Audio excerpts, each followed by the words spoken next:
هاوڕێنم کاتان باش بەخێربێنەوە بۆ ئەو بەرنمەیە ئەوڕۆکە لە دەرەوەی سیاسەتی ڕۆژانە چێ لێیدا چێ کوشتی چێ بردی لەمە زیاتر لەسەر بابەتێکی فکری قسە دەکەین و پێم وایە ئەو بابەتە لە بواری ڕۆشنگەرایی زیاتر یارمەتیمان ئەدا بۆ ئەوەی لە ڕۆژهەڵاتی ناوەڕاست بە تایبەتی و لە کوردستان بگەین. ئەویش بریتە لە کاراکتەری حیزبەکانی ڕۆژهەڵاتی ناوەڕاست کە کاراکتەری تایبەت بە خۆیان هەیە و لە بۆ هەندێک زۆر زار دەبینین وەکو نمونە کە تەماشا دەکەن حیزبێکی ڕۆژهەڵاتی ناوەڕاست ئەڵێن بە قسەی بازاڕی ئەڵێن فڕی بەسەر سۆسیال دیموکراتەوە نییە و یانش حیزبێکی نەتەوەیی تەماشا دەکەن فڕی بەسەر نەتەوەیی نییە کە لە ئەوروپا حیزبێکی ناسیۆنالیست هەر هیچ نەبی گەشە بە مەسائیلی کولتور و زمانەکەی خۆی ئەداوایانیش ناسنامەی خۆی دەپارێزی، بەڵام تەماشا دەکەین لە ڕۆژهەڵاتی ناوەڕاست حیزبی نەتەوەی ئەم کارە ناکە. بە هەمان شێوە حیزبی چەپ، حیزبی لیبرال بە هەمان شێوە. ئیتر هەوڵەدەین ئەو بەرنمەیە کە بەشێکی زۆری بابەتی ئەکادیمیە لە بۆ ئەوە تەرخان بکەین و لە هەمان کاتدا هەوڵەدەین چەند تەوەریەکی حیزب ئیتر لەگەڵ یەکتری بەراورد بکەین کە پێک هاتوون لە حیزبی نائینی ئەتوانی پێیان بڵێ حیزبی ئەلمانی سیکولار لایەک و لە هەمان کاتدا ئەتوانی باس لە حیزبی ئاینی بکەیت کە ئیسلامی سیاسیە لە ڕۆژهەڵاتی ناوەڕاستدا و لە هەمان کاتدا حیزبی بێناوەڕۆک ویانیش لاوازی پێکهاتەی حیزبمان هەیە، لە هەمان کاتدا حیزبی چەکدارمان هەیە و ئەمانە هەر هەمویان ئەمڕۆکە دەخەینە ژێر زەڕەبینی لە توێژینەوە و هەوڵەدەین بە تێر و تەسەلی قسەی لەسەر بکەین. توێژینەوەکان بەگشتی لە ژێر ناونیشانی قەیرانی ئۆپۆزیسیۆنی نادینی ویانیش ئەلمانی ویانیش لاوازی پێکهاتەیی باس لەم جۆرە حیزبانە دەکەن. لێرەدا پوختەیەکی توێژینەوە دەخەینە ڕوو کە چۆن ئەم حیزبانە لە ئیسلامیەکانی ناوچەکە و لە هاوتا جیهانیەکانیان جیا دەکرێنەوە. یەکەمینیان تایبەتمەندی گشتەکانی حیزبە ئەلمانیەکان واتە چەپەکان، لیبراڵەکان، نەتەوەییەکانن. من ئەو بابەتەم بە کرمانجی پێشتر پێشکەش کرد، بەڵام هەر هەم لەبەر ئەوەی درێژ بوو، هەم لەبەر ئەوەی بە کرمانجی بوو، هەم لەبەر ئەوەی بە کرمانجیەکی تاڕادەیەک ئەکادیمیک بوو، زۆر کەس ڕنگ بێ خۆی لێ نەدابێ. لە بۆ هەندێ بە پێویستم زانی پوختەیەکی ئەو بەرنمەیە هەوڵەدەم زۆر درێژ نەبی، هەرچەندە بابەتی فکری ناکرێت چاوەڕوالیت هەبێ بە 10 دقە و بە 20 دقە تەواو ببێ. لە بۆ هەندێ لێرەدا ئەو بەرنمەیە بە زاراوەی سۆرانیدا تا ڕادێک ئەتوانم بڵێم دووبارەی دەکەمەوە. لە خاڵی یەکەمیندا باس لە تایبەتمەندی حیزبە ئەلمانیەکان دەکەین، مەسەڵەن لێکۆڵینەوەکانی وەکو تاڕق مەسعود و ڤێنا بیڵن ئاماژە بە چەند تایبەتمەندێکی کوشندەی حیزبی ڕۆژهەڵاتی ناوەڕاستی نادینی نائینی دەکەن کە ڕێگرن لە ئەو تایبەتمەندیانە، ڕێگرن لەم حیزبانە، ڕێگرن لە گەشەی ئەم حیزبانە بە پێچەوانەی حیزبە ئیسلامیەکان. یەکیش لەمانە حیزبی ساڵۆنە، ساڵۆن پارتیس، واتە بە پێچەوانەی ئیسلامیەکان ئەم حیزبانە لە تەماشا دەکەین چ لیبراڵەکان چەپەکانی ڕۆژهەڵاتی ناوەڕاست زۆر جار وەکو حیزبی نوخبە ویانش حیزبی ساڵۆنەکان کە لە زمانی بازاڕی داوایانیش لە سۆسیال میدیا حیزبی مایەک، حیزبی بەرکامێرا، حیزبی کۆنفرانسەکان بەو حیزبانە وەسف دەکرێن. مەبەست لە ساڵۆنیش هەر ئەوەیە، ئەوان لە نێو بازنەی ڕۆشن بیران و شارە گەورەکاندا قەتیس ماون و نەیانتوانیوە شۆڕ ببنەوە ناو گەڕەکە هەژارەکان ویانیش گوندەکان. و تایبەتمەندێکی دیکەی ئەم حیزبانەی ڕۆژهەڵاتی ناوەڕاست کە ئێمە پێیان دەڵێن حیزبی نائینی ویانش حیزبی علمانی سیکولار لایەک نەبوونی بنکەی کۆمەڵایەتیە. بۆ نمونە حیزبە ئیسلامیەکان مزگەوت وەک بنکەی ڕێکخستن بەکاردەهێنن، حیزبە عیلمانیەکان ژێرخانی کۆمەڵایەتیان نییە. لە ئەوروپادا حیزبە ئەلمانیەکان بەشیان لەمانە بۆ نمونە حیزبی نیمچە ئاینیشن وەکو کاتۆلیک دیموکراتەکان، کریستیان دیموکراتەکان تەماشا دەکەی، بەڵام ئەمانە ئیتر وەکو حیزبی ئیسلامی ناکرێ وەسف بکرێن، چونکە ئەمانە داوای حکمی شریعەت ناکەن، ئیتر لەسەر بنگەهی لەسەر بناغی فقه سیاست ناکەن، ئەمانە سیاستێکی ئاسایی دەکەن وەکو هەر حیزبێکی دیکە. لە بۆ هەندێک ئەمانە ناکەونە ناو چوارچێوەی ئەو حیزبە ئیسلامیانەی کە لە ڕۆژهەڵاتی ناوەڕاستدا هەیە. وە تەماشا دەکەین لە بۆ هەندێک لە ئەوروپادا لە ئەمریکادا ئەو حیزبە نائینیانە چیان هەیە؟ سندیکا، وەکو بنکەیەکی چینایەتی و یانیش بنکەیەکی کۆکردنەوەی جەماوەر و یانیش گەیاندنی دەنگەکانیان بە جەماوەر ئیتر تەماشا دەکەین بەکار دێنن. و تەماشا دەکەین لە ئەوروپادا ئەمڕۆکە هەموو ئەو حیزبانە سندیکایان هەیە و سندیکاکانیشیان بۆ نمونە چەندین سندیکامان هەیە. با نمونەی بەلجیکا بینەوە، سندیکای لیبراڵمان هەیە کە ئیتر پەیوەندی بە ئاین و شتیوانیە، پەیوەندی بە مەسائیلی ئایدۆلۆژیەوە زۆر نییە، وەکو ئایدۆلۆژی چەپ و ڕاست، کۆنسەرڤاتیڤ و پێشکەوت و خواز و ئەمانە. لە هەمان کاتدا سندیکای سۆسیالیستەکانمان هەیە، سندیکای کاتۆلیک دیموکراتەکانمان هەیە. بەڵام ئەم سندیکایانە ئەمڕۆکە حیزبەکان لەبەر ئەوەی هەنگاوێکیان ناوە بەرەو پێشەوە، هەنگاوێکیان بەرەو دیموکراتی ناوە، ئەو سندیکایانە ناتوانین بڵێن سندیکای حیزبەکانن. زۆر جار ئەم سندیکایانە کاتێک حیزبەکانیان لەسەر دەسەڵاتە لە دژی حیزبەکانیان ڕادەپەڕن، یعنی لە بواری ڕێخستنیەوە، لە بواری چالاکیەوە ئۆتۆنۆمیەکی زۆر گەوریان هەیە و لە هەمان کاتدا لەبەر ئەوەی ئەمانە بە هەزاران و ملیۆنان ئەندامیان هەیە لە بۆ ئەندامەکانیاندا کار دەکەن. بۆ نمونە ئێستا کە من کێشەیەکم هەبێ ئەسمە سندیکا کارەکانم بۆ ڕادەپەڕێنێ ئەگەر پێویست بوو ئەدڤۆکات یعنی پارێزرم بۆ دەگرێ، ئەگەر بێکار بووم ئیتر دەمباتە سەر سندوقی بیمەی بێکاری، و ئەگەر نەخۆش بووم بە هەمان شێوە ئەم کارانە هەموویم بۆ دەکا کە من لی تێناگەم. لە بەرامبەر ئەوەدا من مانگانە ئیتر بڕێک پارە ئەدەم، ئیتر لە هەندێک شوێن 10 ئیرویە، لە هەندێک شوێن 5 ئیرویە، لە هەندێک شوێن $10 بۆ نمونە. بەو شێوێجا ئەمانە ملیۆنان ئەندامی وایان هەیە، هەر لە بۆ هەندێک پێویستیان بەمەنیە حیزبەکەیان بەخۆی لە جیرفانی خۆی لە جیرفانی حیزبی پارەیان پێ بدە، پاشان پێیان بڵێ وا بکە و وامەکە. ئەمە نییە. ئەمە تەماشا دەکەین لە ئەوروپا هەیە، بەڵام لە ڕۆژهەڵاتی ناوەڕاستدا حیزبی ساڵۆنی ئەلمانی ئەم شتانەی هەیە بە هیچ شێوەیەک نیەتی. کەواتە پرسیارەکە ئەمەیە، ئەم حیزبە ئەلمانیانە لە ڕێگای کامدام و دەستگا شۆڕ دەبنەوە ناو جەماوەر و پەیوەندی لەگەڵ جەماوەر دەکەن، جەماوەر ڕێک دەخەن، دیار نییە. و ئەمانە تەماشا دەکەین خەریکن کە کۆڕی ڕۆشنبیران ساز دەکەن ئەم جۆرە شتانە، بەڵام ئەمە ناکرێ ببێتە بابەتێکی جەماوەری. ئەو ڕۆشنبیرانە زۆر جار کە خەڵک لیان تێناگات چی ئەڵێن، خەڵک ناتوانێت قسەکانیان ئیتر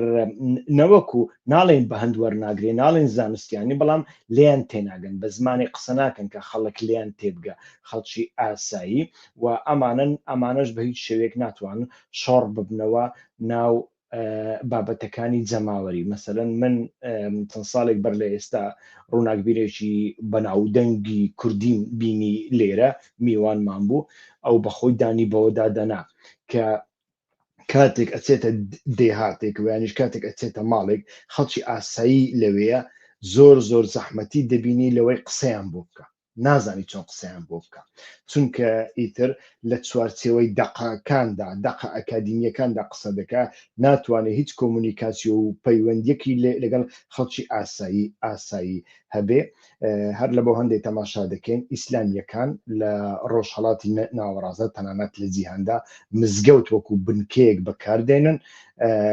و جگە لە مزگەوت لە هەمان کاتدا مەسەلەی کۆکردنەوەی دەرامەتەکانی خێرخوازی مادەکانی خێرخوازی لە بۆ هەژاران کۆ دەکەنەوە و ئیتر بەو شێوەیە خەڵکەکە بە خۆیان دەبستنەوە یانیش پەیوەندی دەکەن لەگەڵ خەڵکدا لە هەمان کاتدا تەماشا دەکەین حیزب لە ڕۆژهەڵاتی ناوەڕاست بەگشتی ئێستا کە ئیسلامیەکانیش هاتوونە تا سەرەوە کە ترسێکیان لە دیموکراسی هەیە ئیتر ئەم ترسە جیاوازە تەماشا دەکەین مەسەرەن پێشتر ئەم ترسە بە تایبەتی لەلایەن حیزبە گوایە سیکولارەکانی ناو دەوڵەت هەبوو کە ئیتر دیاردەیەکی سەیریان باز دەکرد دەیانگوت بە خۆپیشاندان نەکەین با چالاکی نەکەین بە تایبەتی لە دوای بەهاری عەرەبیدا ئەمانە لە ڕۆژهەڵاتی ناوەڕاستدا ئەم جۆرە حیزبە چەپ و لیبراڵ و نەتەوەی یانە زۆر زار قسەی وایان دەکرد بۆ نەیکەین لەبەر ئەوەی ئەگەر بیکەین ئیسلامیەکان سوودی لێوەردەگرن ئیسلامیەکان دێنە سەردەسەڵات ئیخوانەکان دێنە سەردەسەڵات بەو شێوێ کەواتە چی بکەین هیچ کەواتە چی بکەین ئیتر دەست بەو دەسەڵاتە بگرین کە هەیە ئەمە یەکێک لە کێشە گەورەکانی حیزبە ئیسلامیەکان بوو کە ترسە حیزبە نائیسلامیەکان بوو کە ترس بوو لە ئیتر لە دیموکراسی ئەتوانین بڵێن ترس بوو لە گۆڕانکاری و ئەمە وای کرد کە ئەمانە جەماوەرێکی وا پێویستیان نەبێ و نەمێنێ ئەو هاوڕانەی لەسەر خەتن تکایە شتێکم بۆ بنووسن ئەگەر کێشەیەکی دەنگ و شتیواتان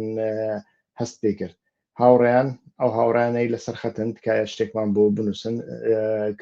کە بزانین کێشەیەکی دەنگ و شتیوامان هەیە یان نەتکایە هاوڕەیەک شتێکم بۆ بنووسێت تاوەکو من با ڕەحەتتر بەردەوام بکەم بزانین کێش لەسەر خەتن بەڵێ من بەردەوام دەکەم هەتا هاوڕەیەک شتێکمان بۆ دەنووسێ بزانین کێشەیەک هەیە یان ناتاوەکو بەڕحەتتر بتوانین بەردەوام بکەین ببێ ئەوەی کاتەکە بەفیڕۆ بدەین تەماشا دەکەین لەم ساڵانەی دواییەدا ئیتر حیزبە ئیسلامیەکانیش هاتوونەتە سەرەوە ئەوانیش بە هەمان شێوە ترسێکیان لە دیموکراسی هەیە ترسێکیان لە گۆڕانکاری هەیە دەیان هەوێ ڕژێمەکان لە ڕۆژهەڵاتی ناوەڕاستدا وەها بمێنێنەوە چونکە ڕژێمەکان ویانیش دەسەڵاتدارەکان ئیتر مەرز نییە ئەو ڕژێمە بە تەنیا دەوڵەت بێ بەڵکو دەسەڵاتدارەکان بەگشتی لە ڕۆژهەڵاتی ناوەڕاستدا ئەگەر لایەنی کۆنسەرواتیفیان هەبوو ئەوە دەکەوێتە خزمەتی ئایدۆلۆژیای حیزبە ئیسلامیەکان لە ژێرناوی ئەوەی بە چیتر کۆمەلگا بێ ئەخلاق نەبێ بە ئیتر گۆڕانکاریەکی بەو شێوەیە نەکرێ بە تایبەتی دەربارەی ژنان ئیتر ئەو ترسە نیشان دەدەن هەر لە بۆ هەندێک دەبینین ئەمە وەزعی ڕۆژهەڵاتی ناوەڕاستە کە جیاوازیەک هەیە لەو بینەدا لە نێوان ئەم حیزبانەدا بەگشتی تەماشا دەکەین حیزبە نائینیەکان ئەلمانیەکان بە چەپ و لیبراڵ و نەتەوەیەوە نۆخبەی شارنشینن و لە ناوکەوانەدا ڕۆشنبیرن هەندێک جاریش کەمینە ئاینیەکان تەماشاکەی کەمینە ئاینیەکان لەگەڵ ئەمانەدا بە ناچاریش بێ یەک دەگرنەوە لە ترسی حیزبە ئیسلامیەکان تەماشا دەکەی مەسیحیەکانی کوردستان هەر هەمویان ئەوانەی هەولێر ئەوانەی دهۆک نزیکی پارتی دموکراتی کوردستانن لە سلێمانیش بە هەمان شێوە نزیکی یەکێتی نیشتیمانی کوردستانن تەماشای حیزبە ئیسلامیەکان دەکەین پشت بە جەماوەرێکی بەرفراوانتر دەبەستن چینی هەژاران و مامناوەندی محافەزەکار و ئەو چینە هەژارە ئەمڕۆکە تەماشا دەکەین لە کوردستاندا لەبەر ئەوەی بە هەژاری ماوەتەوە هەژاریش زۆربەی جار بەداخەوە لە هەمان کاتدا دواکەوتویە بێهیواییە کاتێک مرۆڤەکان بێهیوا دەبن ئیتر جگە لە بەهەشت و ئەم جۆرە شتانە هیوایەکی دیکەیان بۆ جیهانەوە نامینێ ئیتر حیزبە ئیسلامیەکان لە ڕێگای کۆکردنەوەی هەندێک سەروەت و سامان ویانیش ئیتر هەندێک پارە و خۆراک و ئەم جۆرە شتانە دەتوان ئەمانە لە خۆیان نزیکی بکەنەوە لە هەمان کاتدا حیزبە ئیسلامیەکان ئیتر پشت بە ڕێکخراوی ناحکومی NGO زۆرجار دەبەستنەوە و ئەو پشتبەستنەشیان زیاتر تەماشا دەکەین پشتبەستنێکی سنووردارە کەسی ڕێکخراوە ئیسلامیەکان لەسەر بنەمای خێرخوازی پشت بە ڕێکخراوەکانی خێرخوازی دەبەستن کە پارەکەیان لە قەتەر و لە سعودیەوە زیاتر لە بۆ دێ وەکو نەخۆشخانە و قوتابخانەکان بەڕێوە دەبن بەڵام ئەکسەنتی خۆیان لێ ئەدەن. ئیتر حیزبە ئەلمانیەکان لە هەمان کاتدا زۆر جار دەستەمۆ کراون بە ئەوەی کە دیمەنێکی فرەیی بە دەوڵەت دەدەن و زیاتر خۆیان بە دەسەڵاتەکە دەبستنەوە مەبەستمان لە دەوڵەت دەسەڵاتە تەماشا دەکەین ئەمڕۆکە لە کوردستانی عراقا من بەخۆم ڕەفیقم هەیە ئینسانێکی زۆر باشە حیزبێکی خۆی هەیە و لەو حیزبەدا لە ئاستی دەفتەری سیاسی و مەکتەبی سیاسی تەماشا دەکەی پۆستی هەیە بەڵام یەک قسە لەسەر حیزبی خۆی ناکە یەک قسە چێ لەسەر حیزبی خۆی ناکە 24 ساعتان یان باسی پێدە دەکا یان باسی مەزلوم عەبدی دەکا یان باسی ڕۆژئاوا دەکات تەحلیلی رووسیا دەکات تەحلیلی سۆمالیا دەکات تەحلیلی ئەمریکا دەکات تەحلیلی فڕۆکەی F-35 و موشکی S-400 دەکا بەڵام تەحلیلی حیزبەکەی خۆی و بارەگاکەی خۆی بە هیچ شێوەیەک ناکە ئیتر ئەمانە گەلێک زۆرن لەبەر ئەوەی تەماشا دەکەی سوودێک لەو دەسەڵاتە وەردەگرێ و لە هەمان کاتدا ئیتر لە ڕووی معنەویەوە هەست بە نەقسێک دەکا حیزبێکی دیکە لەو بەردەبینێتەوە کە هەندێک چالاکی سەربازی شتیوای هەیە ئەمە دەکاتە ئامرازێکی حەماسی معنەوی 24 ساعت باس لەوە دەکا وانیش تەماشا دەکەین تەلەڤیزیۆنمان هەنا بە هەمان شێوە مثلا تەماشا دەکەی با ناوبینین کەشتنیە بە بێتە ڕەخنا تەلەڤیزیۆنی KNN مثلا ئەو پەسنەی تەلەڤیزیۆنی KNN لە بۆ هێزەکانی سووریای دیموکراتی و مەزلوم عەبدی ئەدا پێدە بەخۆی نایکە پەکەکە بەخۆی نایکە بۆ لەبەر ئەوەی لە بۆشایەکی زۆر گەورەدایە ناتوانانی باسی کێشەکانی بەرقاتی خۆی بکە کێشەکان کە 20 متر لە ئەو دوورن ناتوانانی باسییان بکە و لەناو ئەو دەسەڵاتەدا قەتیس ماوە تەماشا دەکەی پەنا لە بۆ دەرەوە دەبا لە ئاستی تاکەکانیشدا تاکی وامان هەیە ئیتر تاکێکە سیاسی نییە ئەوە نییە بەڵام تەماشا دەکەی وها دەکا لێرەدا مەبەستمان ئەوە نییە کە پروپاگەندە بۆ لایەنێک نەکەن باس لە باشبوونی لایەنێک نەکەن باس لە شۆڕژگێری لایەنێک نەکەن نەخیر ئەمە باس بکرێ شتێکی زۆر ئاسایی و زۆر ڕنگ بێ پێویستیش بە بەڵام ئەی کەشەکەی خۆت بۆ باس ناکەی ئەمە زۆر گرنگە لێرەدا تەماشا دەکەین بەڵام کە تەماشای حیزبی ئیسلامی دەکەین مەبەستم بۆ نمونە ئەوە نییە کۆمەڵی دادگەری نییە چونکە کۆمەڵی دادگەری قاسێکی لەناو حیزبە ئیسلامیەکانە لە بۆ مەسائلی مادی بەڵام قاچەکەی دیکەی لەناو دەنگدەرانی ئیسلامیە ئەمەیان جیاوازە بەڵام هەموو تەماشاوێک و حیزبێکی یەکگرتو دەکەی بە یەک زەڕە لە بۆ لایەنێکی دیکە ناچێت پرۆپاگەندە لە بۆ لایەنێکیکە ناکە پرۆپاگەندە و کاری میدیایی لە بۆ جیهەتەکەی خۆی ئایدۆلۆژیەکەی خۆی دەکە یعنی زۆر ڕاستگویانەترە هەرچەندە من لەگەڵ ئەو جۆرە ئایدۆلۆژیا و لەگەڵ ئەو جۆرە ئیسلامیە سیاسیە دانیم ئەوانەی لە نزیکەوە من دەناسن دەزانن یعنی مەبەستمان لە ڕاستگۆیەکەیە تەماشا دەکەی ئەمە ناکە و لە هەمان کادایتر حیزبە نائەلمانیەکان زۆر جار چەمکی مافی مرۆڤ و مافی ژن و ئازادی و ئەو شتانە بەکاردێن بەڵام ئەمە لە بۆ خەڵکی هەژار تا ڕادێک ئەتوانێ بڕێن لە ڕۆژهەڵاتی ناوەڕاستدا نامۆیە ئیتر لە بۆ هەندێک تەماشا دەکەین ئەو حیزبانە ئەمڕۆ هەندێک لەو حیزبانە وەکو خۆیان ماونەتەوە بەڵام هەندێک حیزبیش لەو بوارانەدا کار ناکەن بەڵکو لە بواری دیکەدا کار دەکەن مەسەرەن بە حەقانیەت قسە بکەین یعنی پارتی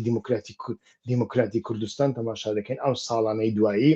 باس لە مافی مرۆڤ و ئازادی و مافی ژن و شتیوە ناکە بەڵام چ دەکا شەقام دروست دەکا هوتێل دروست دەکا نەخۆشخانە دروست دەکا قوتابخانە دروست دەکا پرد دروست دەکا ئەو شتانە دەکا ئەو خەڵکە زیاتر لی دەکڕێت چونکە لە ڕۆژهەڵاتی ناوەڕاستدا خەڵکەکەش وەکو دەسەڵاتەکەیە خۆ خەڵک ناتوانانی بڵێ بەڕاستی خەڵکی ڕۆژهەڵاتی ناوەڕاست کێشەی دیموکراسی هەیە کێشەی ئازادی هەیە کێشەی مافی مرۆڤ و مافی ژن و شتیوای هەیە بە هیچ شێوەیە من لەگەڵ ئەمەدانیم یانی تەماشا دەکەین بەڕاستی ئەمە فێر لە خۆمان نەکەین خەڵکی ڕۆژهەڵاتی ناوەڕاست نانی هەبێ خزمەت گوزاری هەبێ بەسێتی و هەندێک ئارامی هەبێ ئیسیقراری هەبێ دنیاش بەرەو ئەوە چووە ئەمە شتێکی باشە نەخێر شتێکی باش نییە بەڵام واقعیەتەکە ڕیالیتەکە ئەمەیە تەماشا دەکەی حیزبێکی وەکو پارتی دیموکراتی کوردستان خۆی لەگەڵ دەگونجێنێ وا دەکا و لە مەشدا دەیباتەوە و ئیتر تەماشا دەکەین لە هەڵبژارنەکاندا زیاتر دەنگ دێنێ یعنی دەنگهێنانی پارتی دیموکراتی کوردستان بە تەنیا بە تەزویر و بە پارە ئیزاحکردنی و ئەبزانم کەم و کورتیەکە بە دانی پێ پێدابنێ حیزبە ئیسلامیەکان تەماشا دەکەی زیاتر زمانی دادپەریوەری و کەڕامەت و ڕێگی کولتوری بەکاردێنە ئەمە کولتوری ئێمێ و ئەمە کولتوری ئێمەنیە ئەوە کولتوری کوردیە و ئەمە کولتوری ئیسلامیە و ئەمە کولتوری ئیسلامی نیە لەو بارەوە تەماشا دەکەین زمانی حیزبە ئیسلامیەکانیش تا ڕادێک واقعی ترە کە زیاتر شۆڕ دەبێتەوە ناو جەماوەرەکەی ئیتر تەماشا دەکەین لەو بارەیەوە جیاوازیەک هەیە ینی ئەمە خاڵە گرنگەکەیە کە بۆچی چەپێکی مسری جیاوازە لە چەپێکی بەرازیلی هەندێک باسی ئەوشکەنیان لیبرالێکی عراقی جیاوازە لە لیبرالێکی ئەڵمانی ئیتر ئەمانە بەڕاستی بابەتی گرنگن بۆ نمونە چەپەکان لە بەرازیل لە ئەمریکای لاتین ڕێگای سندیکای کرێکاری و بزوتنەوەی جوتیارانەوە دەگەنە دەسەڵات ویانیش گەیشتە دەسەڵات وەک لولا داسیلڤیا لە بەرازیل مەسەلەن ئەوان دژی دەسەڵاتی سەربازی وەستانەوە لە ڕۆژهەڵاتی ناوەڕاست حیزبە چەپەکان تووشی شۆکێکی مێژووی بوونە بە تایبەتیش لە دوای نەمانی یەکێتی سۆڤیەت ئیتر حکایەتێکیان نەما کە پێشکەشی کۆمەلگای بکەن زۆربیان لاواز بوون جیاوازیە گەورەکە ئەوەیە کە چەپی ڕۆژهەڵاتی ناوەڕاست زۆر زار لە هەمان کاتدا چەپێکی دژە ئیمپریالیزمیە یعنی دژە ئیمپریالیزمی بوون خراپە نەخێر شتێکی باشە بەڵام ئەتۆ بێ لە ڕۆژهەڵاتی ناوەڕاستدا کە وەکو ئەڵێن حیزبەکەت بە مەنزەڵێک دۆڵمە تێردەخوا ئەتۆ بێ 24 سەعات دژایەتی ئیمپریالیزم بکەیت لە ژێرناوی دژایەتی ئیمپریالیزم دژایەتی زایۆنیزم بکەیت ئەمانە هەموو شتی باشن بەڵام ئەتۆ دەبێت سەرەتا پشگیری لە دیموکراسیەت بکەیت دیموکراسیەت لە بۆ تۆ گرنگە شەفافیت لە بۆ تو گرنگە عەدالەتی کۆمەڵایەتی لە بۆ تو گرنگە ئازادی بەیان لە بۆ تو گرنگە نەکوشتنی کاوە گەرمیانی و سەردەست عوسمان لە بۆ تو گرنگترە لە مەسائلی دژایەتی کردنی ئەمریکا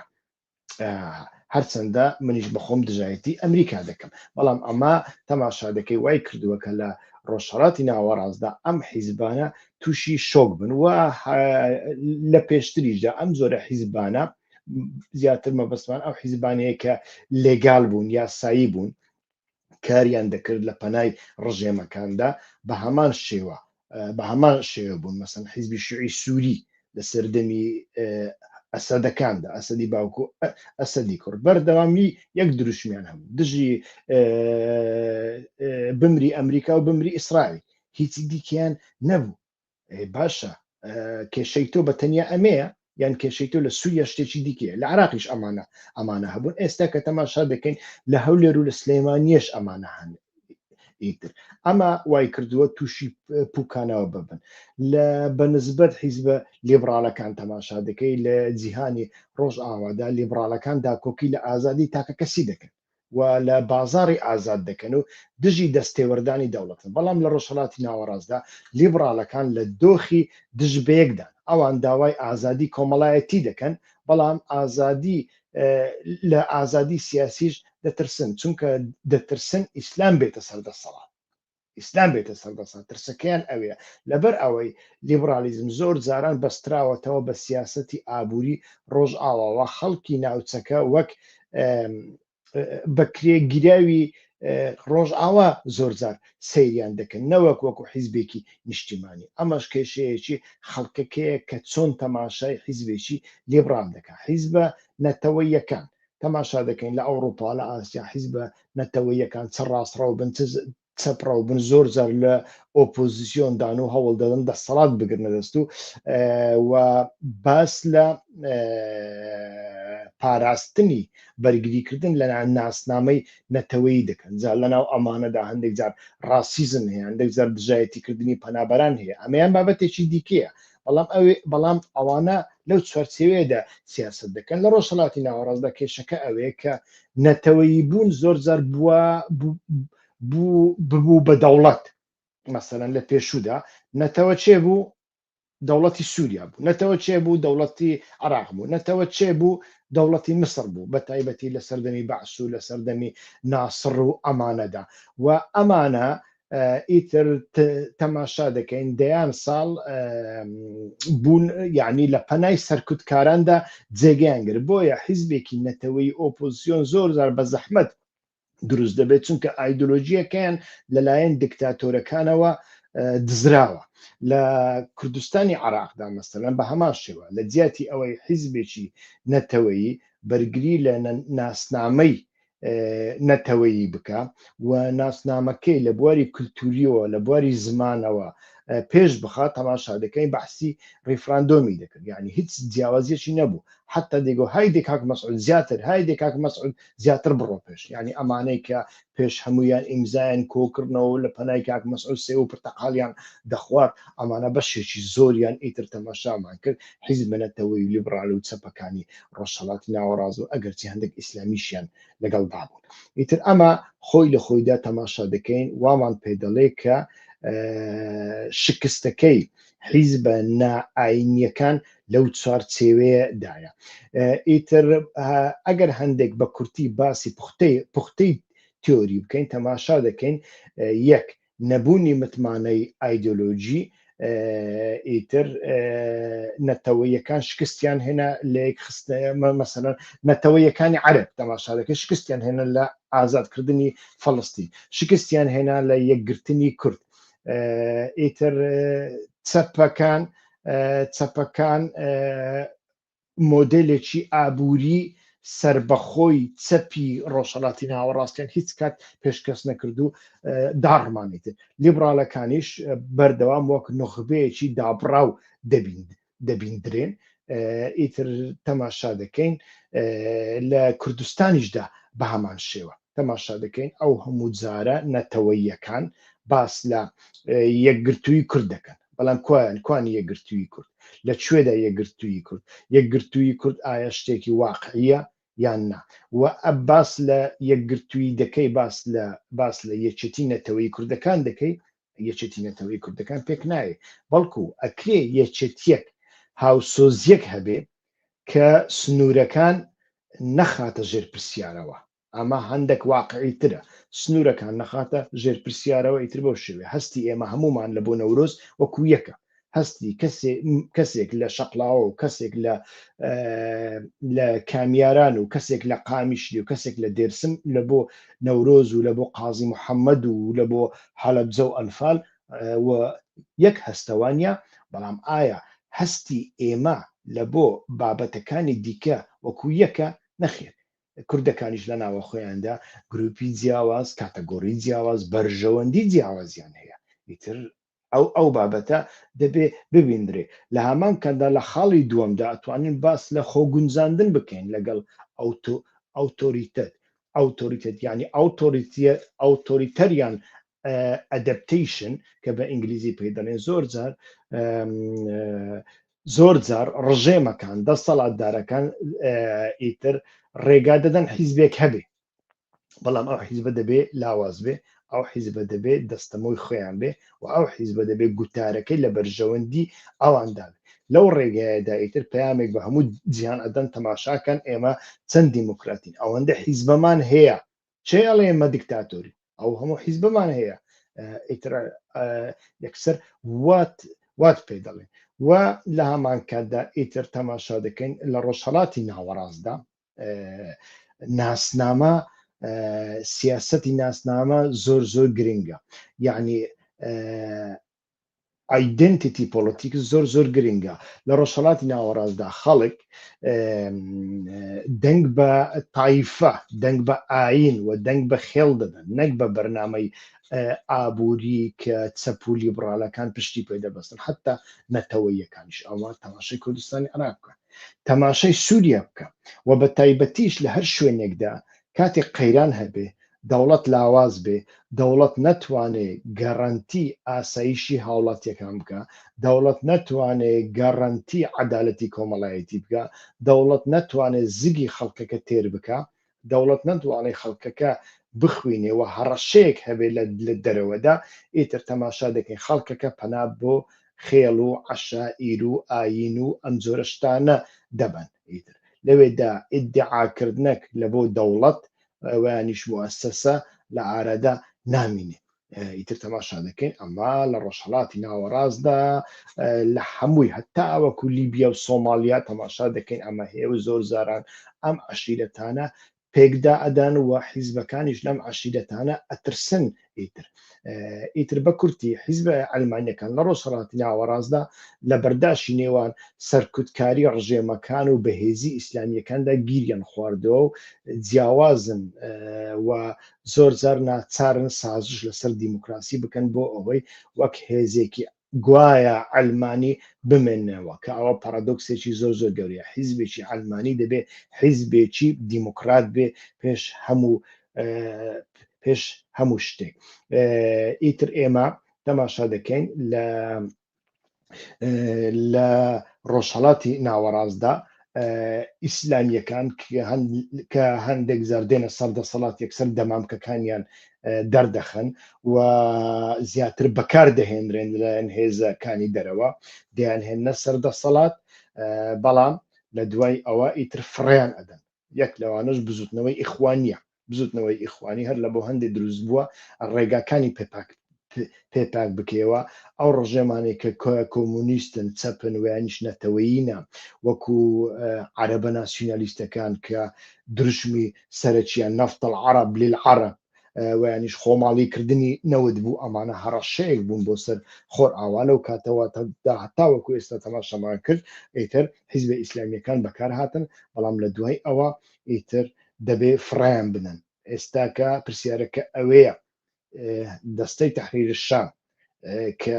فڕی ئەدەن ویانیش سەرکەوتوو ئەبن لە تەسلیحکردنیدا ئێستا کە ئێمە ئەو ئەزمونە بە چاوی خۆمان دەبین کە ڕۆژانە لەلایە دۆناڵد ترامپ پشتگیری لێ دەکات لەلایەک هاوپەیمانێکی دۆناڵد ترامپ لی ئەدا لەلایەکی دیکە هاوپەیمانێکی دیکەی دۆناڵد ترامپ کە مەبەستمان قەتەڕە موچە و پارە و نەوتی لە بۆ دەنێرێ ئیتر ئەمەش بە چاوی خۆمان هەموو دەبینین ئەمە لە ڕۆژهەڵاتی ناوەڕاستدا لە هەندێک شوێنی دیکەی ڕۆژهەڵاتی ناوەڕاستدا وەکو کوردستان کە لەناو کۆمەلگای کوردیدا کۆمەلگای کوردی بەگشتی کۆمەلگایەکی سیکولارە بەڵام سیکولارە لە غیابی حیزبی سیکولاردا دەمەوێ ئەوە بڵێم ینی کۆمەلگای کوردی بەڕاستی کۆمەلگایەکی سیکولارە بەگشتی بەڵام تەماشا دەکەین لەبەر ئەوەی حیزبی چەپ حیزبی نەتەوەیی حیزبی دیموکرات حیزبی لیبرال ئەو بۆشاییە پڕ ناکاتەوە کە دەبێ حیزبێکی سیکولار و لایەک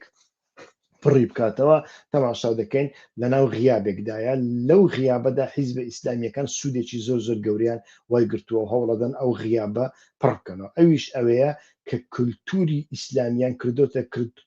کردۆتە کولتورێکی هەژمونگەری من بۆ نمونە خزمم هەیە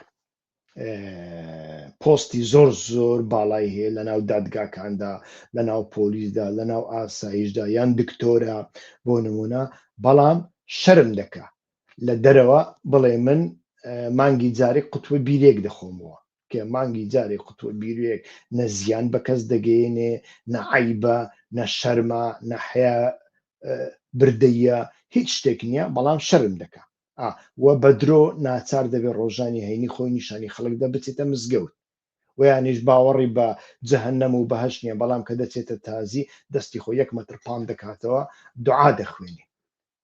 ئەمە پەیوەندی بۆەوە هەیە هەرچەندە ئەمانە لە هەڵبژاردنەکاندا دەگنایێنێت بەڵام لە ڕووی کولتوریەوە بەڕاستی هەژمونێکی زۆر زۆر گەوریان هەیە تەنانەت لەسەر پارتی و یەکێتی هەروەکو لە سعودیا بینیمان ئێستا کە محەممەد بن سەلمان دەوێت ئەو هەژمونە تا ڕادێک بڵاو بکاتەوە لە ئیماراتیش پێشتر هەبوو، بەڵام ئیمارات بەهۆی مۆدێلە ئابوووریەکەی تەماشا دەکەیت ئەو لایەنە ئاینیە لە ڕووی کولتوریەوە زۆر لاواز بووە. لە ناوەندی جادە دانس دەکرێت، لە ناوەندی جادە دەخورێتەوە، ئیتر بەم جۆرە شتانە. بابینە سەر حیزبە چەکدارە پێشکەوت و خوازەکە، یعنی ئارمێت پرۆگرسیڤ پارتیس. ئەمە بابەتێکە کە کەمتر وابزانم قسەی لەسەر کراوە. ئیتر لە دۆخی ئێستای کوردستاندا زیاتر ئەتوانین باس لە ڕێکخراوێک بکەین، هەرچەندە ئەو ڕێکخراوەش لە ئایندەدا گۆڕانکاری بەسەردادێ، لە ئێستاوە دەستی پێکردووە، لە ئایندەدا چ گۆڕانکاریەکی بەسەردادێ ئێستا کە نازانین، بەڵام باسی ئەوڕۆ بکەین و یانیش کاریگەریەکانی ئەوڕۆی بکەین. لە بۆ هەندێ باشترین نمونە و باشترین لێکۆڕینەوە لەو بارەیەوە پەکەکەیە و بەتەنیا پەکەکە لە تورکیانا، بەڵکو پەکەکە لە بەشەکانی دیکەش لە سووریادا ئەتوانین باسی لێوە بکەین. یعنی ئەمە بوارێکی زۆر تایبەتە و لە ڕووی زانستی سیاسی کۆمەڵ ناسیەوە بابەتێکی زۆر ئاڵۆزیشە. هەز دەکەم بەوە، بەڵام هەوڵ دەین بە پێیتوانە هەندێک قسە لەسەر ئەو بابەتە بکەین. ئەم حیزبانە پێش هەموو شتێک ناسنەخانەی تێرۆریزمی کلاسیکیەوە بە پێی پێناسە ئەکادیمیەکان، نەوەک یاسایی و دەوڵەتیەکان. یعنی دەوڵەت تێک ئەتوانێت بە ئارەزوی خۆی ئەو حیزبە وەک تیرۆریزم بناسێنێ، بەڵام ناکەونە چارچێوەی تیرۆریزمەوە. وەک حیزبە ئاساییەکانی دیکەش نابیندرێن، وەکو یەکێتی و پارتی، وەکو گۆڕان، وەکو ئەمانەش نابێنن. ئەوان بە کارکتەری نادەوڵەتی چەکدار، یعنی ئارمید نۆن ستیت ئاکتۆرس دەناسرێن کە خاوەنی پرۆژەی یان دەوڵەت سازی و یانیش کۆمەڵ سازین. پێشتر پەکەکە خاوەنی پرۆژەی دەوڵەت سازی بوو، ئێستا خاوەنی پرۆژەی کۆمەڵ سازیە. لێرەدا شڕۆڤەی ئەکادیمی بۆ ئەو خاڵانە دەخینە ڕوو کە پرسیارمان لێکردواتە پەیوەندی ئەمانە بە خەڵکەوە، یعنی پەیوەندیەک لە نێوان خەڵک، چەک، کولتور و شەهادەت باز دەکەین. ئەمە بابەتێکی تازەیە و کەمتر قسەی لەسەر کراوە، بۆیە دەمویست لەسەر ئەو بابەتە دەمەوێ ئێستاکە بە کورتی هەندێک قسە بکەم. مەسەلەن لە ناو پەکەکەدا تەماشا دەکەین تیۆریەک هەبوو، ئێستاکە ئەو تیۆریە لە سەردەمی پرۆسەی دیالۆگی نێوان ئیمرالی و دەوڵەتی تورکیادا باسی لێوە ناکرێت، ئەویش تیۆری پاراستنی ڕەوا بوو و باس لەوە دەکەین کە پەیوەندی لەگەڵ خەڵکەوە ئەم تیۆریە چییە. لە ئەدەبیاتی سیاسی چەپی کلاسیکدا بۆ نمونە لینینیزم، ماویزم، حیزب پێشەنگە وانە و خەڵکیش شوێن پێکەوتەی حیزبە، یعنی بە دوای حیزب دەکەوێت. خەڵک پێشەنگە، کادری حیزب پێشەنگە، با بڵێن شوانە، خەڵکیش با برێن بە داوای لێبوردنەوە بڵێن پەزە و یانیش سەرەمەڕەکەیە. بەڵام توێژەران تێبینی گۆڕانکاریەکی گەورە دەکەن لە بزوتنەوەی کوردیدا، بە تایبەتی لە دوای ساڵی 1992دا ببورن گۆڕانکاری ئایدۆلۆژی لەلایەن ئۆجەلانەوە بەرەبەرە سەری هەڵدا کە ئێستا باس ناکرێت. و گۆڕانکاریە کۆنفدرالیزمی دیموکراتیک بوو. کۆنفدرالیزمی دیموکراتی ئیتر لە هەندێک بواردا لەسەر کاغەز هەندێک شتی کردووە، بەڵام لە ڕووی پراکتیکدا حتا لە ڕووی گوتاردا زۆر بەکار نایێنرێ. پێشتر زۆریان بەکاردێنا، بەڵام لە سەردەمی ئەو پرۆسەی کە ئێستا باز دەکرێت کۆنفدرالیزمی دیموکراتی کەوتۆتە کوێ بەڕاستی هیچ کەس نازانێت. ئیتر بەپێی ئەو تیۆریە چەک وەک ئامرازی بەرگری نەوەک هێڕش بەکاردێنرێ پێش هەموو شتێک، یعنی چەمکی پاراستنی ڕەوا کە بە ئینگلیزی لێجیتیمات سەڵف دفنسنی پێ دەڵێن، لەلایەن ئەم حیزبانەوە زۆر جەختی لێ دەکرێتەوە. توێژەران دەڵێن ئەمە وای کردووە چەک تەنها ئامرازی کوشتن نەبێت، بەڵکو وەک زریپۆشێک بۆ کۆمەلگا سیر بکرێت. لێرەدا با بزانین چی ئەڵێن. لەم دیدگایەدا کۆمەلگا واتە خەڵک بێدەسەڵات نین، بەڵکو چەکدارەکان خزمەتکاری پاراستنی کۆمەلگا دەکەن. ئەمە بە پێی هەندێک لە لەو کەسانن کە کاری تیۆری لەسەر تیۆری پاراستنی ڕەوای ئۆجەلان دەکەن باسییان لەمە کردووە. ئیتر پاشان دەینە سەر هەڵسەنگاندن هەوڵەدەین هەڵی سنگین کە ئەمە لە ڕووی کردداریەوە چۆنە کاردانەوە سۆسیۆلۆژیەکان چۆن باس لەوەش دەکەین. پاشان تێکەڵبوونی گەریلا و مەدەنی بە پێچەوانەی سوپای دەوڵەت کە لە سەربازگەکاندا جیا دەکرێنەوە توێژینەوەکان وەک ئەوانەی جۆن گاردن ئاماژە بەوە دەکەن کە لە دۆخی کوردیدا زۆرێک لە تێکەڵاوبوونی کۆمەڵایەتی هەیە چەکدارەکە کوڕیان کچی ماڵەکەیە ئەمە پەیوەندی کردووە بە یعنی ئەمە بۆتە مەسلەیەکی ئۆرگانیک واتە خەڵک چەکدارەکان وەک ملیشیا نابێنن بەڵکو وەک مناڵەکانی خۆیان دەبێنن ئەمانە تیۆریسیەنە پۆزتیفەکانن بە شێوەیەکی پۆزتیف لە بابەتی تیۆری عەبدوڵڵا ئۆجەلان بە تایبەتیش مەسەلەی تیۆری پاراستنی ڕەوا و یانیش کۆنفدرالیزمی دیموکراتیک دەکەن. خاڵی دووەمین ئەدەبیاتی خوێن و شەهادەت واتە شەهادەتی ئەلمانی شەهادەتی ئەلمانی هەیە لێرەدا ئەمە گرنگترین بەشی توێژینەوەکانە چۆن حیزبێکی سیکولار ئەلمانی وەک پەکەکە یان پێدا گرنگی بە شەهید دەدات بە هەمان حەماسەتی ئیسلامیەکان یعنی حەماسەتەکە عینی حەماسەتێکی ئاینیە بەڵام ئەتوانین هەندێک لە یەکتری جیا بکەینەوە مەسەرەن پیرۆزکردنی ئەلمانیەتی شەهید چۆنە بابزانین یەک لەوانە مەسەرەن یەک لەوانەیە کە کاری لەسەر کردووە مامۆستا حەمید بۆز ئەرسڵانە کە لە پاریس لە زانکۆی سۆربۆن دەرسی کۆمەڵناسی ئەڵێتەوە کەسێکی زۆر بەتوانایە هیوادارم ئەو کەسانی کە کاری وەرجێڕان دەکەن هەوڵ بدەن پەرتوکەکانی حەمید بۆز ئەرسڵان بکەن بە کوردی نازانم تاوەکو ئێستا کاری لەسەر کراوە یاننا دەزانم هەندێک کارێکە قورسیشە بەڵام بەڕاستی زۆر پێویستە چونکە من پێم وایە ئەوە کەسێکە لە بواری زانستی کۆمەڵناسیەوە سنوورەکانی کۆمەڵناسی دەوڵەتی تێپەڕاندووە و ئەمە بابەتێکی زۆر گرنگە هاوڕێیان تکایە ئەمانەی کاری وەرجێڕان دەکەن هەندێک لەسەر ئەم کارێک لەسەر ئەم کەسایەتیە و پەرتوکەکانی ینی کار بکەن زۆر باش دەبێت چ پەرتوکێکتان دەوێت ئەتوان پەیوەندی ببنەوە بکەن من ئەتوانم لەو بارەوە یارمەتی بدەم من بەخۆش مامۆستا حەمید دەناسم و پەیوەندیم لەگەڵی هەیە مامۆستا حەمید دەربارەی پیرۆزکردنی ئەلمانیەتی شەهید دەڵێت لە ڕۆژهەڵاتی ناوەڕاستدا توندوتیژی بووە بەشێک لە دروستکردنی مانای ژیان لای بزوتنەوە کوردیەکان شەهید نامرێت بۆ ئەوەی بچێتە بەهەشت وەک ئیسلامیەکان یعنی سێ و پرتەقال و دەریای هەنجوین و هەفتا حۆریەکە نابینی ئەو شەهیدانە نابینن ئیتر وایە بەڵکو دەمرن بۆ ئەوەی ژیان بە جەستەی نەتەوە وێوەیانیش کۆمەلگا ببەخشن یعنی لێرەدا تەماشا دەکەین خوێن دەبێتە چیمەنتۆی نەتەوە ئەدەبیاتی ئەم حیزبانە وەکو پەکەکە خوێن وەک سەرچاوەی ژیان وەسف دەکەن دروشمی شەهید نامرن مانای ئەوەیە کە شەهید دەبێتە بەشێک لە ناسنامەی کۆمەڵایەتی خەڵکەکە بۆیە نامرێ ئەگەنا لە ڕووی جەستەیەوە دەمرێ توێژەر ئەندەڵێن ئەمە قەرزێکی سیاسیە یعنی پۆڵیتیکال دەبت قەرزێکی سیاسیە کە شەهید دروستی دەکات خەڵکی زیندوو هەمیشە هەز دەکەن کە قەرزاری خوێنی شەهیدانن بۆیە ناچارن گوێڕایەلی حیزب و کادر بن و لەسەر ڕێبازەکەی حیزب و کادر بەردەوام بن ئەمە هێزێکی معنەوی گەورە بە حیزبەکە دەبەخشێت کە حیزبە مەدەنیەکانی دیکە نێیانە هەر لە بۆ هەندێک تەماشا دەکەین لێرەدا قفڵی ئەو مەسەلەیە دەکەینەوە کە پەکەکە لە ناو بەشێک لە کۆمەلگاکەیدا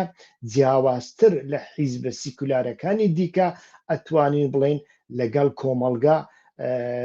لە ناو کەوانەدا جوود بووە ئاوێتەی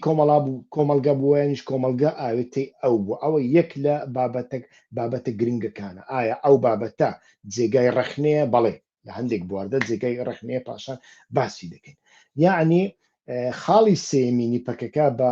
ئەو بابەتە تیۆریانە تەواو بکەین پاشان هەڵسەنگاندنێکی بۆ دەکەین کە خاڵە سلبیەکەی چییە خاڵی سێم مرۆڤی نوێ و بە ئیرادا یعنی کەسایەتی ملیتان ئەمە لە پەرتوکەکانی ئۆجەلاندا هەیە بە تایبەتی ئۆجەلان لە کاتێک لە سووریا بوو لەسەر ئەم بابەتە زۆر زۆر قسەی دەکرد حتا کتێبی پرسی کەسایەتی کە زۆربەتان خوێندوتانەوە یەک لە پەرتوکە کۆنەکانی ئۆجەلانە هیچ ساڵی هەشتاکانە تەماشا دەکەین لەوێژدا تا هەندێک بناغی کەسایەتی ملیتان ینی کەسایەتی شۆڕژگەر کەسایەتی کادر کەسایەتی گەریلا لەوێدا دروست دەکات لە ئەدەبیاتی ئەم حیزبەدا بە تایبەتی هەروەکو باسم کرد لە پەرتوکەکانی ئۆجەلاند و لە پەروەردەی حیزبەکەدا ڕوانگەی ئۆجەلان بۆ مرۆڤ جیان دەکاتەوە یەک لەوانە کوشتنی پیاوی کلاسیک killing the dominant male کوشتنی پیاوی کلاسیک لە ئەدەبیاتی پەکەکەدا و لە ئەدەبیاتی ئۆجەلاندا لە پەروەردەکانی ئۆجەلاندا زۆر زۆر جەختی لەسەر دەکرایەوە یعنی من بەخۆم جار و بار شاهد بوومە ئۆجەلان 8 سەعات بەبێ ڕاوەستان لەسەر ئەما قسەی کردووە خەڵک هەبووە لە کاتی گوێگرتندا میزی دەبن خۆی کردووە وا بووە ئیتر بەبێ پشودان 8 سەعات لەسەر یەک توێژەرانی بواری جەندەر وەکو دیلار دێرێک کە کچێکی ئەکادیمی کووردە وابزانم لە فەڕەنسا یان لە بەریتانیایە دلار خانم لەسەر ئەمە کاری کردووە ئاماژەی بەوە کردووە کە چەک لای ژنانی کورد بە تایبەتی یەپەژە تەنیا بۆ شەڕ نییە بەڵکو بۆ تێکشکاندنی کولتوری پێرسانەریە لێرەدا چەک دەبێتە ئامرازی ئازادی کۆمەڵایەتی مرۆڤی ئازاد لای ئەوان ئەو کەسەیە کە ئامادەیە گیانی خۆی ببەخشێت نەک بۆ بەرژەوەندی تاکە کەسی بەڵکو بۆ بەها ئەخلاقیەکان هەر پەیوەندی بە خاڵی سێمینەوە یعنی ئێرادە و کەسایەتی ملیتان ژیان لە ڕێگای مردنەوە ئەمەش خاڵێکی زۆر زۆر گرنگە ئێستاکە باسی دەکەین لێرەدا پارادۆکسێک هەیە پارادۆکسەکە ئەوەیە لە ئەدەبیاتی ئەم حیزبەدا کە دەڵێت بۆ ئەوەی بەڕاستی بژیت دەبێت ئامادەبی بۆ مردن ئەمە جۆرێک لە فەلسەفەی زودی سیاسی دروست کردووە گەریلا یان شەڕوان وەک لێ هاتووترین و پاکترین و عاقڵترین نمونەی مرۆڤ دەناسرێت و خەڵکی ئاسایی لێرەدا هەوڵ دەبێ خەڵکی دیکەی ئاسایی هەوڵ بدەن لەوان بچن تەقلیدی ئەوان بکەنەوە هەموو هەوڵدانێکیان ئەوەیە کە لە مامۆستایەکەیاندا بچن لێرەدا تەماشا دەکەین پارادۆکسەکە لەوەدا دەردەکەوێت کە حیزب لە بۆ خەڵکە و لە ئایدۆلۆژیەکانی پەکەکەدا ئەمانە بە ئاشکرا نووسراوە حیزب لە بۆ خەڵکە بەڵام تەماشا دەکەین کەسایەتی گەریلا کە بە لێ هاتووترین و پاکترین کەسایەتی دەناسرێت گەورەترین نمونەی مرۆڤایەتیە خەڵکی ئاسایی کە ملیتان نیە کە چەکدار نییە ناچار دەکات لەوان بچن و یانیش قەرزاری ئەوان بن چونکە ئەوانی دیکە شەهید دەبن و ینی شەهید بوونە ئەتۆ قەرزاری شەهیدەکە تۆی قەرزار کردووە ئەتۆ ناچاری هەتا دەمری خۆت بە قەرزارباری و بە شەرمەزاری بزانی و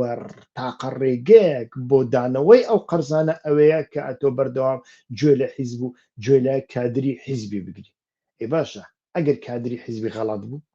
من چی بکەم لێرەدا پارادۆکسەکە هەیە ئەگەر بە چاوێکی عادیلانە تەماشای بابەتەکە بکەین ئیتر تەماشا دەکەین لێرەشدا تەماشا دەکەین جیاوازیەک هەیە لە نێوان بزوتنەوە چەکداریەکانی جیهاندا ئەگەر بەراوردی بکەین لەگەڵ پەکەکە و یان نیشت لەگەڵ حیزبە ئیسلامیەکاندا جیهادیەکاندا بۆ نمونە ئەمە بابەتێکی گرنگە کە باسی بکەین لێرەدا سێ نمونە دێنینەوە نمونەی پەکەکە و پێدا دێنینەوە نمونەی بزوتنەوەی کۆلۆمبیا فارق دێنینەوە و نمونەی ئیسلامیە جیهادیەکان دێنینەوە لە بۆ پەکەکە ئامانجی چەک پاراستنی ناسنامە و گۆڕینی کۆمەڵایەتی جێندەر ئێکۆلۆژیە بەڵام لە بۆ حیزبێکی وەکو فارق بزوتنەوەیکی وەکو فارق گرتنەدەستی دەسەڵات و بۆ گرتنەدەستی دەسەڵات و گۆڕینی ئابووری ئابووریە لە ئابووری دەوڵەتی سەرمایەداریەوە دەوڵەتی چەوسێنەرەوە بۆ ئابووری دەوڵەتێکی مارکسیستی لە حیزبی ئیسلامیدا چەک لە بۆ چ بەکاردێ لە بۆ دامەزراندنی دەوڵەتی ئاینی و جێبەجێکردنی شەریعەت و حکمی خوددا بەکاردێ تەماشا دەکەین هەر لە پەیوەندی لەگەڵ خەڵکدا لە ناو بزوتنەوە ئۆجلانیەکاندا پەروەردەکردن و ڕێخستنی خەڵک لە ئەنجومەنەکاندا ماسی و دەریا نییە بەڵکو و درەخت و ڕێگە بەڵام تەماشا دەکەین لە بۆ فارق بزوتنەوە زۆر جار پەیوەندیەکی ترس و باج وەرگرتن بووە بەڵام لە ساڵانی کۆتایی ئەمە لە ساڵانی دواییدا ئەمە نەماوە و لە ئیسلامیەکاندا سەپاندنی یاسا بە زەبری هێز و ترس لە دۆزەخ ئەگەر تۆ وانەکەی بەگوێی من نەکەی بە قسەکانی من نەکەی ئەوە دەتبەمە جەهەنەم سزاد دەدەم لە مەسلەی شەهادەدا لە بۆ بزوتنەوە ئۆجەلانیەکاندا ئامرازێک بۆ دروستکردنی مرۆڤی ئازاد و مانەوەی نەتەوە لەسەر زەویە لە بۆ فارق قوربانیە لە پێناوی شۆڕشی چینایەتی ئیتر بێگومان فارق کەمتر باس لە پیرۆزی شەهید دەکە ئەوەندەی من بەرنامەکان و ئەدەبیاتەکانی فارقم خوێند بێتەوە هەرچەندە ناتوانم بڵێم زۆرم خوێندێتەوە لە بۆ حیزبەکانیش شەهید گەیشتن بە پاداشتی ئاسمانی حۆری و بەهەشت و پرتەقال و ئەم جۆرەشتانەیە بۆیە لە دەرئەنجامی تیۆریدا تەماشا دەکەین توێژینەوەکانیش دەگەنە ئەو ئەنجامەی کە هێزی ئەم حیزبانە تەنیا لە تفەنگەکانیاندا دانیە بەڵکو لەو توانایەدایە کە توانیویانە تراژیدیای مردن بگۆڕن بۆ هێزی ڕێکخستن بە تایبەتی لە ناوپەکەکەدا ئەم خاڵە زۆر زۆر گرنگت گۆڕینی تراژیدیای مردن بۆ هێزێکی ڕێکخستن لە کاتێکدا حیزبە لیبراڵەکان بەڵێنی خۆشگوزەرانی ئابووری لەسەر زەوی دەدەن حیزبە چەکدارە کوردیەکان تەماشا دەکەین بەڵێنی کەرامەت و ناسنامە دەدەن کە مەسعود بارزانی چەندمان پێش ئێستا گوتی موچەمان ناوێ کەرامەتمان دەوێ و ئەمە لە ڕێگەی قوربانیدانەوە تەماشا دەکەین لە کوردستانی عراقدا مەسعود بارزانی گوتی گوێ بە موچە مەدەن گوێ بە پارە مەدەن پارە هیچ پوچە ئیتر کەرامەت گرنگە کەرامەت لە بۆ هەندێ دەبێ خەڵکی موچەخۆر قوربانی بدا لای خەڵکێک کە هەست بە مەترسی لە ناو یعنی چونکە ئەتۆ هەست بە مەترسی دەکرێت بەغداد دەیەوێ حکوومەتی هەرێمی کوردستان لە دەست دەربێنێ ئەو ترسە دروست دەکات لە بۆ هەندێک دەبێ ئەتۆ ئامادەی قوربانی دامبی بەڵام ئەو قوربانی وەکو قوربانی پەکەکەنیان لە ڕێگای خوێن قوربانیەکە لە ڕێگای ئەوەیە موچەکە وەرمەگرە ئەگەر موچەی نەدایێ گوێمەدێ هیچ نییە پاشان تۆڵەی دەکەینەوە لە بۆ هەندێ بە کورتی گوتاری خوێن و قوربانی زۆر کاریگەرترە لە گوتاری ڕیفۆرمی ئابووری لە ڕۆژهەڵاتی ناوەڕاستدا ئەمە وای کردووە ئەوان ببنە نمونەیەکی دەگمەن لە جیهاندا تەماشا دەکەین بە هەماشێوە پەکەکە سوپایەکی سیکولار کە خاوەنی باوەڕێکی ئاینی ئیتر ئاینی سیکولارە ئەتوانین بڵێن بە شێوەیەک یعنی ویانیش ئاینێکی ئاسایی کە تایبەتە بە دۆزەکەیان باوا ئیتر تعبیری لێ بکەین ئەگەر تعبیرەکەم لە جێگای خۆی دابێت لێکۆڵینەوەکان دەربارەی پارتە چەکدارە پێشکەوت و خوازەکان ویانی شۆڕژگەرەکان ئاماژە بە کارکتەری جیاواز دەکەن لە شێوازی تێڕوانینیان بۆ خەڵک پێچەوانەی پارتە سیاسەکان کە خەڵک وەک دەنگدەر یان کڕیار دەبینن تەماشا دەکەین پێشتر بزوتنەوەی گۆڕان خەڵکی وەکو چ دەدیت خەڵک وەکو دەنگدەر چێ دەنگ بە ئێمە بدە ئەو خەڵکی ئێمەیە چێ دەنگ بە ئێمە نەدا ئەو خەڵکی ئێمە نیە ئەتۆ دەنجی پێبدا ئەوزات و چینی گرنگین نەبوو لە بۆوی و هەندێکیان ئەمانە وەکو کڕیار دەبینن دەنجیان لێ دەکڕن ئیسلامیەکان دەچن چەند جوێنە ئاردێک و قوتی ئاوی تەماتە و هەندێک ڕۆنیان پێ دەدەن دەنجیان لێ دەکردنەوەیانی سەرپۆستێکیان پێدەن جلێکی ئاینی بۆ منداڵەکانیان دەکڕن دەدەنێ دەیان کڕن ویانیش لە بۆ بێوە ژنێک بێوە مێردێک دەدۆزنەوە پێچەوانەکەی بەو شێوەیە دەیان کڕن حیزبە ئەلمانیەکان بە پارە تەماشا دەکەی خەڵک دەکڕن دەنگدەر دەکڕن بەڵام لە لای بزوتنەوەی شۆڕژگەری چەکداریدا خەڵک چییە خەڵک دێوێکی خەوتووە دێوێکی تەمبەڵ و خەوتووە دەبێت لە خەو هەڵی بستێنی و دەبێت پەروەردە بکرێ و دەبێت گۆڕانکاری بەسەردا بکرێ یعنی وەکو کەرستێکی ئەخلاقی تەماشای دەکەم ئەو پەیوەندیە لەسەر بنەمای گرێبەستی قوربانیدان بنیاد دەنرێت بڕواایە کە دەڵێت ڕژانی خوێن قەرزێک دروست دەکا کە دەبێت زیندوەکان لە ڕێگای وەفاداری سیاسیەوە بیدەنەوە ئەمەی خوارەوە وردەکاری کارکتەری ئەم بزوتنەوانەیە ڕۆلی تایبەتی شەهادەت شەهید بوون و ناوی ئیتر ئەمانە زۆر گرنگن مەسەرەن من چەند ڕۆژێک بەر لە ئێستا بەرنمەیەکم ساز کرد کە ڕەخنەم لە کوردەکانی کوردستانی تورکیا بە تایبەت گرت کە زمانی کوردی گرنگی پێنادەن ڕەخنەم لە خەڵک کردووە بەڵام هاوڕێک کە من دەناسێ دەزانێ من چەند جار بریندار بوومە چەند ساڵ لە شاخماوم ئەم جۆرە شتانە سەرباری ئەوەش ئەڵێتن وەڵا هیوە گیان من دڵم نایە ڕەخنە لەو حیزبانەی باکوور و ڕۆژئاوای کوردستان بگرن چونکە چل ساڵە خوێن ئەدەن یعنی ئەوان شەهادەت ئەدەن شەهید دەدەن ئێمە بە تەنیا کارێکمان هەیە ئیتر گوێ لەوان بگرین نابێ ڕەخنیان لێ بگرین دەبێت گوێیان لێ بگرین دەبێت گوێ لە کادرەکانیان بگرین و ئیتر ئەوەی ئەوان دەیڵێن دەبێت ئێمە جێبەجێ بکەین دێتە ئەو واتایە لە بۆ هەندێک ئیتر تەماشا دەکەین ئەمە سەرباری ئەوەی کە کەرستەیەکە لە بۆ ڕێخستنی خەڵک بە پێچەوانەی حیزبە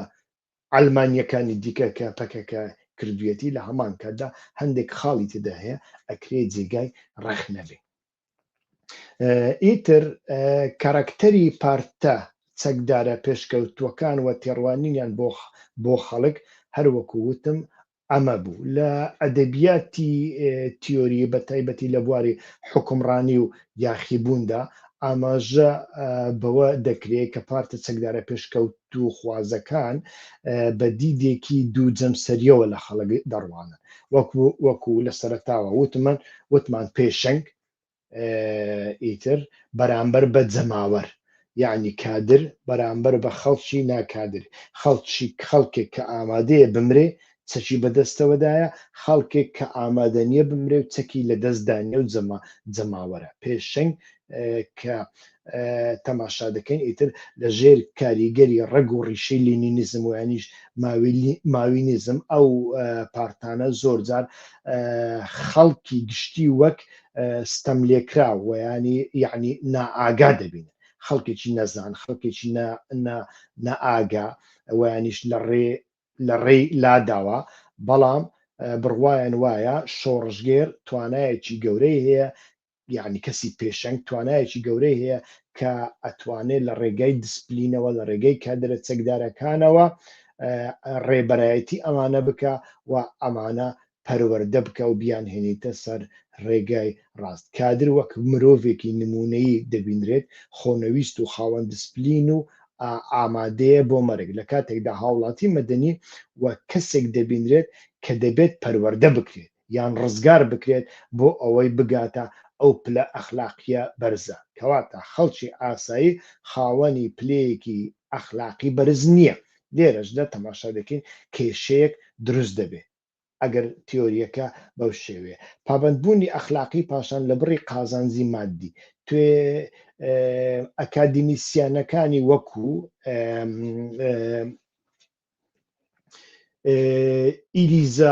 ئیلیزابێت جینووت ویانیش ئەکادیمیسیەنێکی دیکەشمان هەیە وەکو جێرمی واینستین ئەگەر ناوەکەم بە هەڵە نەگوتبێ و دیارە ئەلیزابێت جینووت لەسەر سلڤادۆر وابزانم زیاتر لێکۆڵینەوەی کردووە دەڵێ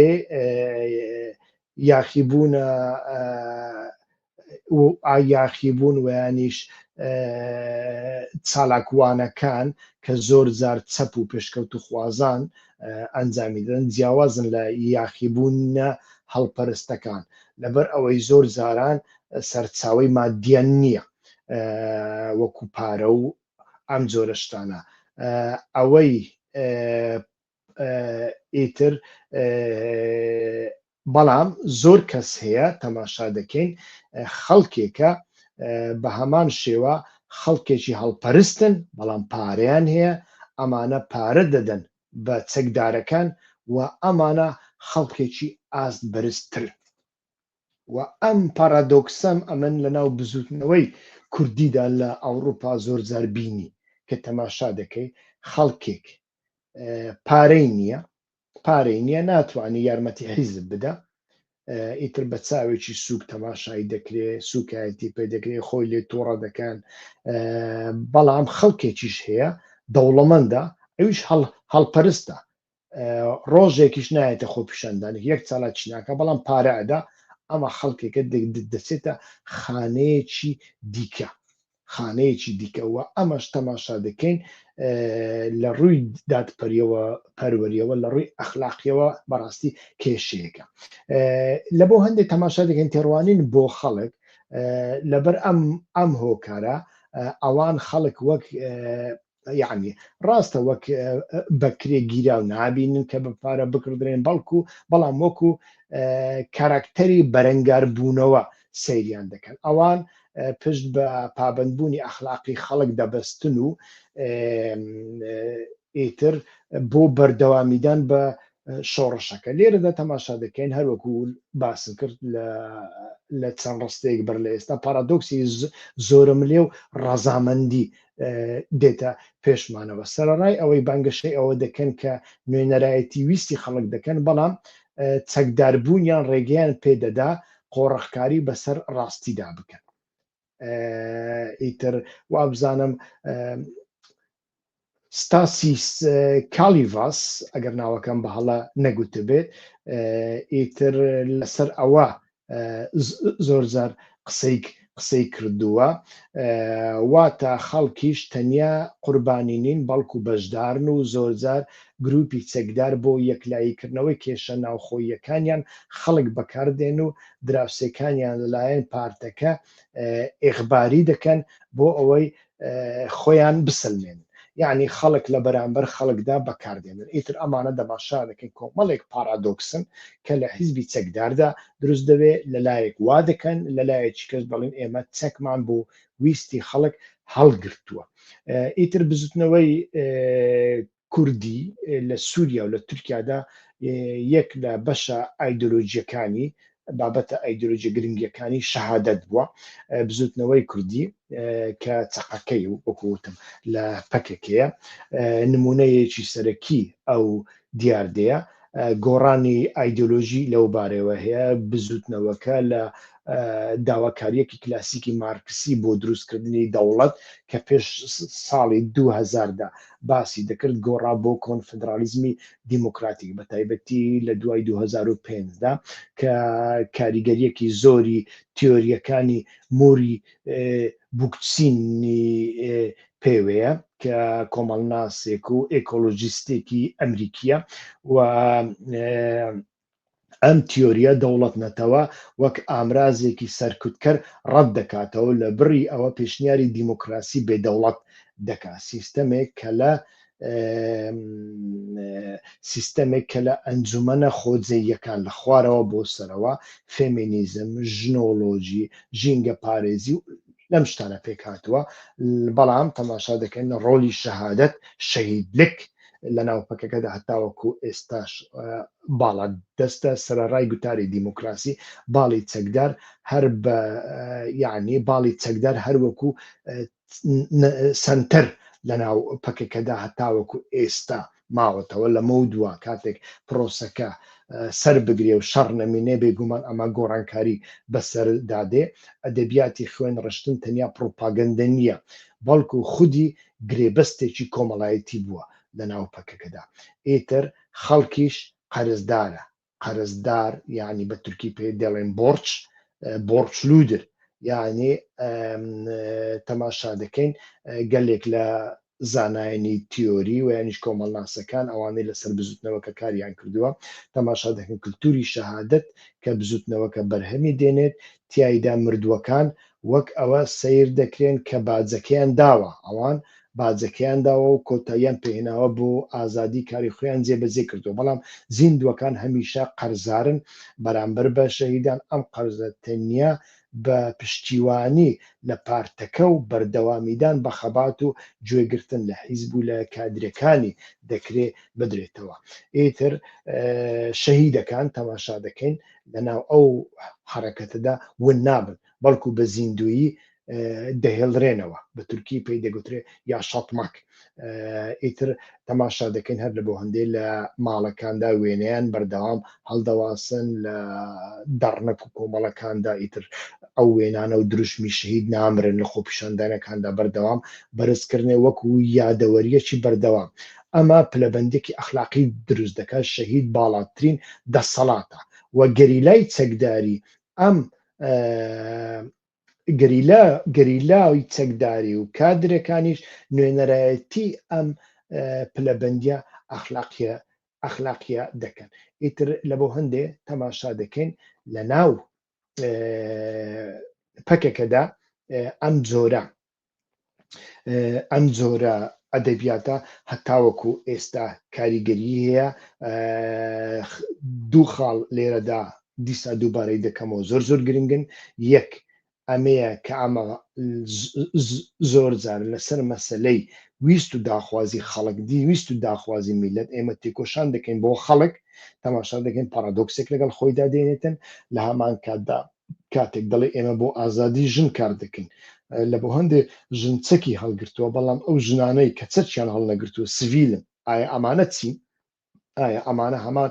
پلەبەندیان پێ دەدرێ یان نا لەوەشدا پارادۆکسێک هەیە